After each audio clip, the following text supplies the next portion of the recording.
ta louange, toi qui es assis sur ton trône, majesté, que ton nom soit loué, que ton nom soit glorifié.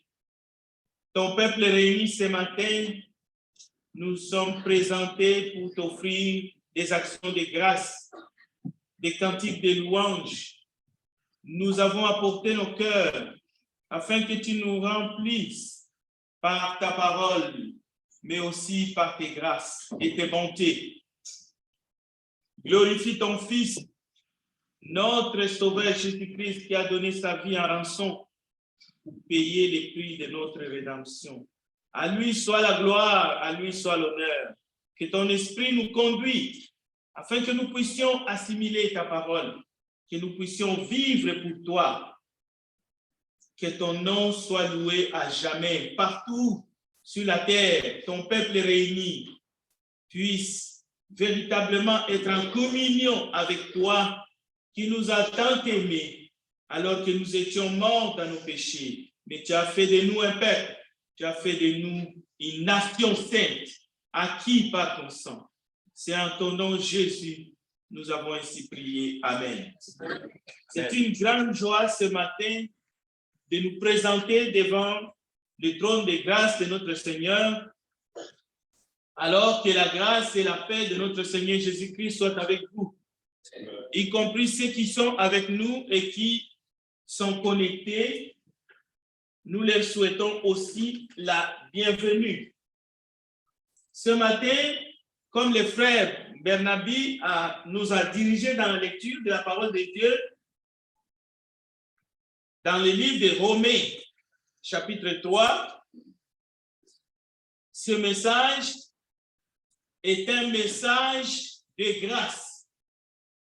C'est un message du salut.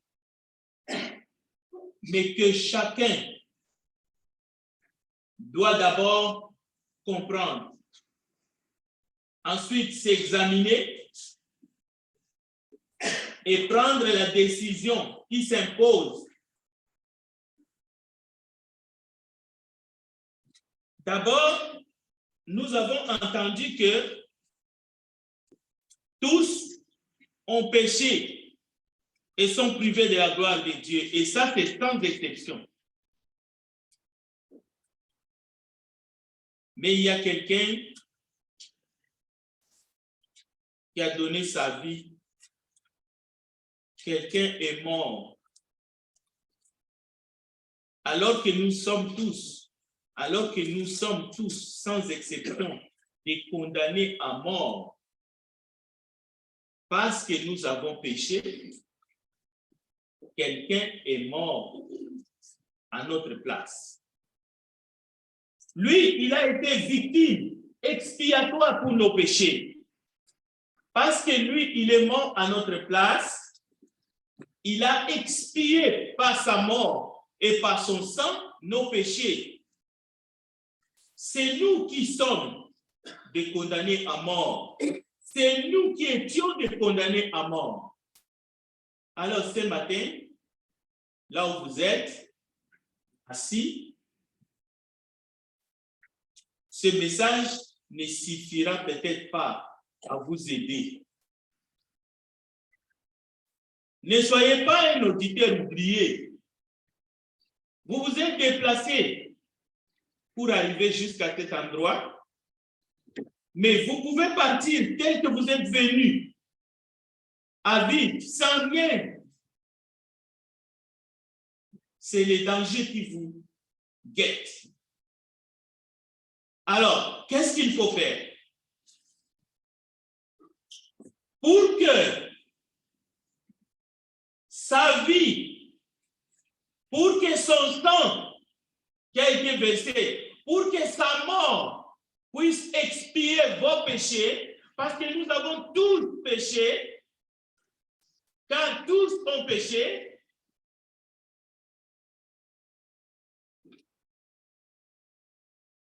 vous devez activer votre foi. C'est une question de foi. La grâce de Dieu est là. La grâce de Dieu est disponible. La miséricorde de Dieu est pour tous les humains. Mais sans la foi, si vous n'activez pas votre foi, si vous ne mettez pas votre foi en mode actif, vous n'allez pas bénéficier de cette grâce.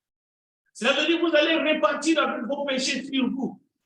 Vous allez repartir avec vos péchés de la tête aux pieds. Et ça, c'est un danger permanent. Et j'aimerais rappeler ici que nous vivons dans un pays où nous disons nous sommes en sécurité. Mais attention, attention. Jusqu'où sommes-nous en sécurité? J'aimerais que vous pensiez une seule seconde que pensez à votre propre mort qui peut arriver d'un moment à un autre sans vous avertir. Mais ça, c'est la mort physique. Ça, c'est la mort physique. Et nous sommes tous condamnés à mourir physiquement un jour, à moins que Jésus soit de retour. Mais il y a plus grave encore, c'est la mort spirituelle. Parce que si vous mourrez physiquement ce matin, ou après demain, ou peut-être dans le mois qui vient, ou dans l'année qui va venir, ou peut-être dans 10 ans, dans 20 ans, dans 30 ans, ou dans 40 ans. Mais si vous ne faites pas, si vous ne mettez pas votre foi en mode actif, si vous ne vous appropriez pas sa mort, lui qui est la victime expiatoire pour vos péchés, si vous ne mettez pas votre foi en lui, si vous ne lui faites pas confiance, si vous n'acceptez pas de vous identifier à lui, de mourir et de ressusciter avec lui, alors vous risquez la mort spirituelle. C'est la mort éternelle. Vous pouvez mourir physiquement, mais comme le frère Pierre a dit, dans la question qu'il a posée ce matin, vous risquez la seconde mort. C'est la mort éternelle. La séparation éternelle d'avec Dieu. Mais Dieu a fait une chose merveilleuse. Et c'est ça que nous voulons apprendre. Alors, prenez votre Bible. Romains chapitre 3, écoutez bien. Nous allons revenir sur le message de ce matin parce que c'est la bonne nouvelle. Mais cette bonne nouvelle ne doit pas vous passer par-dessus.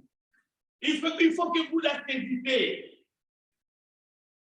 Ce matin, c'est ce que Dieu veut, c'est ce que Dieu vous demande. La parole nous dit, il est lui-même la victime expiatoire pour nos péchés, non seulement les nôtres, mais aussi pour ceux du monde entier. Donc, vous faites partie, vous qui êtes ici. Peut-être vous avez pris beaucoup de choses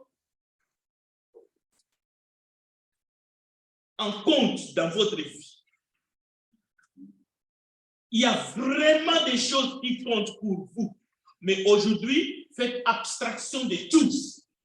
Il y a une seule chose qui compte vraiment. C'est la destinée éternelle de ton âme.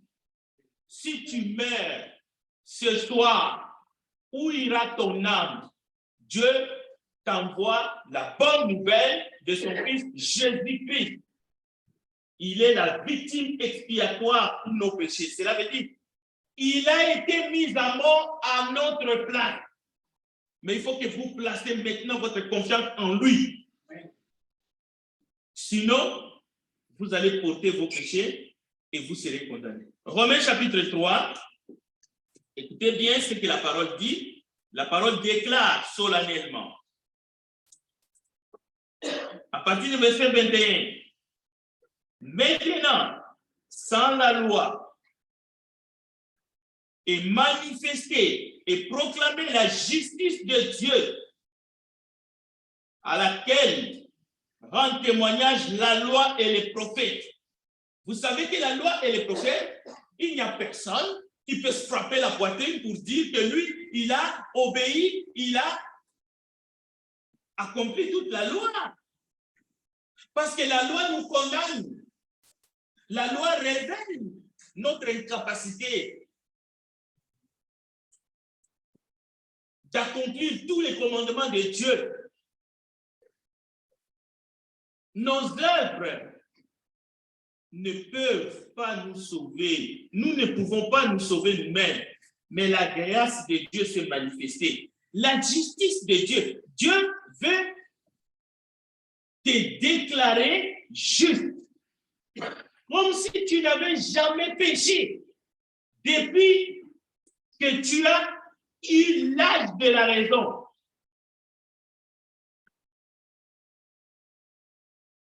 Jusqu'au jour où tu vas quitter ce monde, Dieu veut te justifier gratuitement.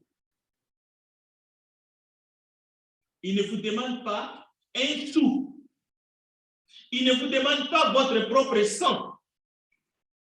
Mais il y a la condamnation qui est sur toi et moi. Mais pourquoi? Parce que nous avons péché. Regardez le verset 22. Le verset 22. Nous allons lire le texte. Écoutez bien.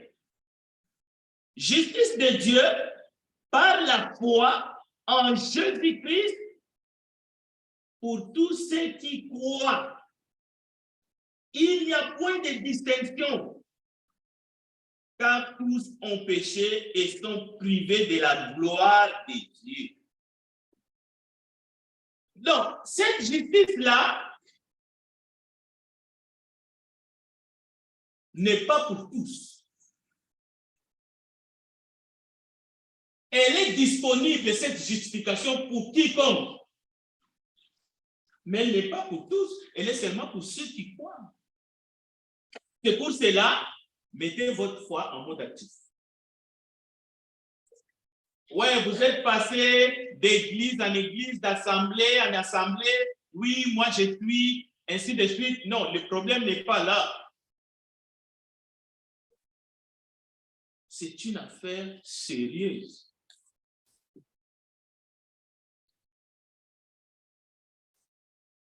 Examinez-vous vous-même pour savoir si vous êtes dans la vérité. Mais une chose est certaine, c'est indubitable. C'est indubitable. Il n'y a point de distinction. Nous avons péché. Et nous sommes privés de la gloire de Dieu.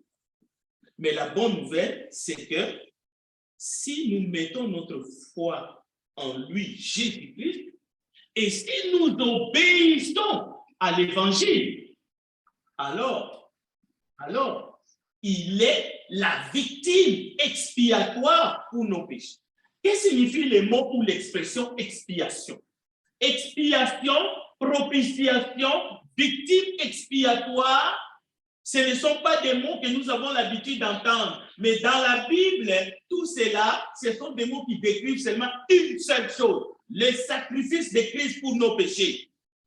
Il s'est sacrifié. Il a fallu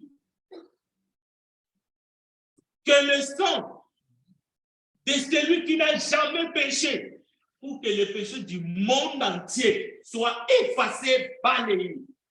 Maintenant, ceux qui viennent avec la foi, il ne s'agit pas de mettre votre foi dans une dénomination quelconque ou dans un dirigeant quelconque d'une religion quelconque. Parce qu'il n'y a de salut en aucun autre. Il y a de salut qu'en Jésus-Christ. Il s'agit de placer votre foi, votre confiance et d'obéir à sa parole pour que son sang puisse avoir un impact, puisse nous sauver de nos péchés.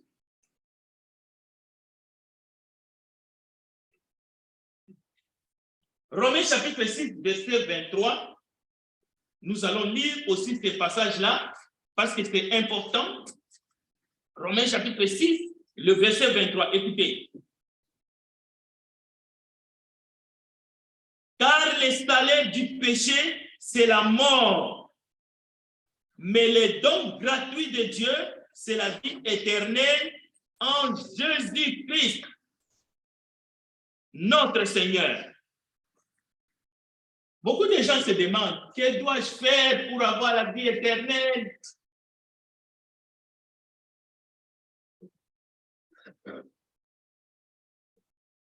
Elle est bonne la question, mais j'aimerais vous rappeler 2 événements qui se sont passés simultanément dans 2 pays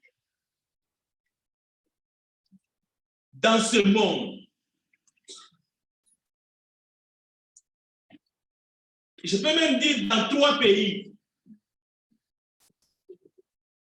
Mais là, ce n'est plus un événement, je veux dire 2 événements. Le premier événement,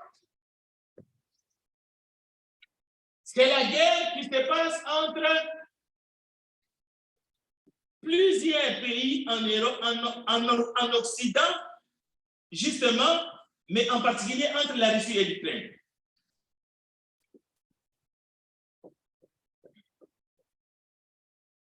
Plusieurs populations, des hommes et des femmes, je crois sans se tromper, on peut parler, bientôt ça sera l'anniversaire d'une année de cette guerre. Dans les 2 camps, on peut facilement atteindre les 300 000 morts.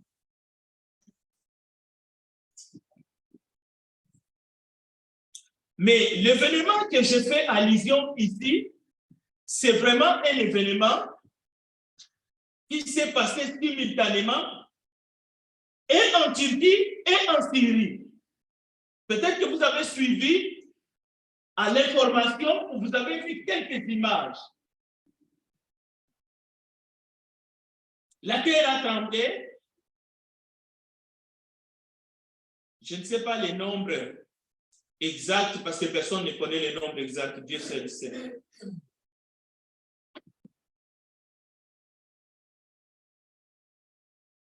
Ça, c'est pour nous montrer que la vie humaine ne tient que sur un fil. Ce qui m'a frappé, c'est l'imprévu.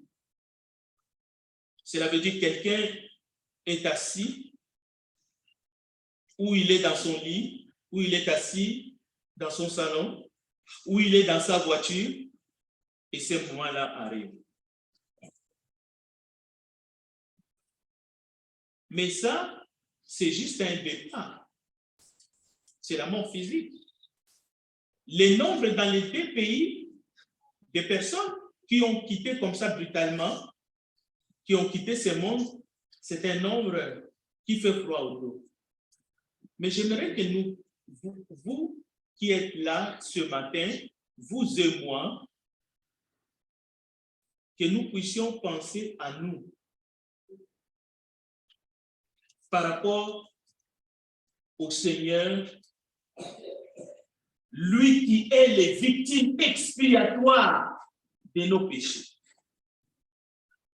L'idée du salut, l'idée que quelqu'un est mort à ta place et il veut que toi, tu puisses être sauvé. Il veut que toi, tu puisses accepter sa grâce par le moyen de la foi. C'est une urgence. Parce que vous pouvez penser que nous sommes ici, nous sommes en sécurité, mais nous sommes dans une île. Je ne suis pas en train de dire qu'il faut que la terre tremble à Montréal. Non, il y a d'autres choses qui peuvent arriver. Mais vous savez, renseignez-vous combien de personnes décèdent chaque jour dans l'île de Montréal. Même à travers les accidents de route ou autre chose. Mais le message est dans Romains chapitre 3, verset 23, nous venons de dire, et dans Romains chapitre 6, verset 23, la parole de Dieu te dit, mon frère, ma soeur, chers visiteurs, vous qui êtes ici, vous devez mettre votre vie en ordre. Votre âme compte pour le Dieu qui vous a créé. Dieu veut que tous soient sauvés et parviennent à la connaissance de la vérité. Il faut que vous mettiez votre vie en ordre et cela prête. C'est une urgence. Nous n'avons pas tout le temps. Non, c'est lui qui est le maître des temps et de toutes circonstances, c'est Dieu. Et il nous appelle. Il nous appelle à la repentance. Il nous dit, regardez mon fils, Jésus-Christ, le Fils de Dieu, il a vécu sans jamais pécher. Mais il a donné sa vie, il est mort. Il a payé le prix. Mais il faut maintenant que par la foi, que chacun puisse s'approprier la vie éternelle. Dieu nous justifie gratuitement. Ce n'est pas à travers nos œuvres, mais c'est à travers ce que lui, il a fait à la croix. C'est par la foi que nous sommes sauvés. Donc, c'est ça la grâce divine. La grâce divine est basée sur le sacrifice de Christ. Parce que Christ a servi justement d'expiation pour nos péchés. C'est ça qui permet Dieu de te pardonner. Donc, tu dois t'identifier. En d'autres termes, tu dois rester au pied de la croix. Tu dois s'accrocher. Tu dois croire à l'œuvre rédemptrice de Christ. Et tu dois obéir à l'évangile et vivre pour lui.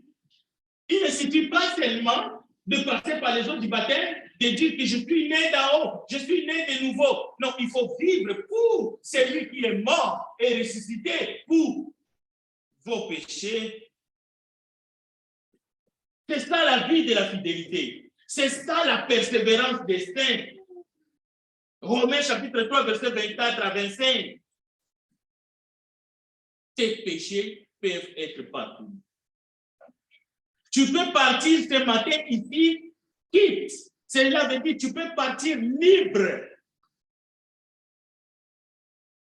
La dette a été payée, mais il faut que tu viennes. Il faut que tu te prosternes. Il faut que tu acceptes l'évangile. Il faut que tu obéis. Parce que le mot propitiatoire, donc c'est ça qui explique véritablement dans quelles conditions nous étions et où est-ce que nous pouvons aller et comment est-ce que Dieu peut nous purifier, Dieu peut faire de nous que nous puissions véritablement lui appartenir, mais définitivement. C'est un appel du cœur ce matin. Qui va dire, comme ces pécheurs, ces publicains, qui a dit dans Luc chapitre 18, verset 13, « Ô Dieu, sois apaisé envers moi, qui suis un pécheur. »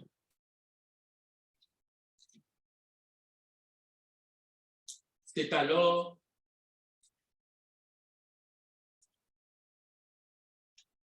que c'est lui que la Bible appelle le juste. Le juste, l'agneau de Dieu qui a été immolé. Son sang nous purifiera de tout péché. Ça ne se fait pas automatiquement. Ça ne se fait pas par magie. Dieu regarde dans le cœur. Dieu voit dans nos cœurs. Dieu voit le cœur qui est contrit. Si tu t'avances vers lui d'un cœur sincère, et si tu acceptes de te repentir de tes péchés et que tu veux confesser son nom devant les anges dans les cieux, même devant les anges de ténèbres, et tu acceptes de mourir avec lui et de ressusciter avec lui, tu décides de ne pas avoir honte de lui, alors il fera de toi une nouvelle créature. Alors tu seras né de nouveau. La Bible dit, comme l'Orient et l'Occident est éloigné, il va éloigner de nous nos péchés. Il ne se souviendra plus de tes péchés. Alors n'hésitez pas. N'hésitez pas. Si quelqu'un a péché, nous avons un avocat auprès du Père, Jésus-Christ le juste. La parole dit, il est lui-même la victime expiatoire pour nos péchés, non seulement pour les nôtres, mais aussi pour ceux du monde entier. Donc nous avons écouté le message, mais nous avons écouté ce message pour les autres qui sont dans le monde et qui ne sont pas ici dans ces lieux. Autant nous avons écouté, autant nous devons leur apporter ce message là où ils sont, parce qu'ils en ont besoin. Ce sont les membres de nos familles, ce sont nos amis, ce sont nos collègues de travail, ce sont nos condisciples de l'école, du collège. Ils ont besoin d'attendre qu'il y a un sauveur qui a donné sa vie pour payer le prix, parce que nous avons tous péché. Il n'y a pas de juste, pas même un seul. Cela veut dire que ce message s'adresse à chaque personne qui a atteint au moins l'âge de raison et qui vit sur cette terre. Alors n'attendez pas. Le Père vous attend, les bras grandement ouverts pour vous accueillir dans sa maison. N'attendez pas demain, parce que vous ne savez pas. Vous ne savez pas. Que Dieu touche les cœurs ce matin, que Dieu vous bénisse. Et levez-vous, nous allons chanter et nous allons prier.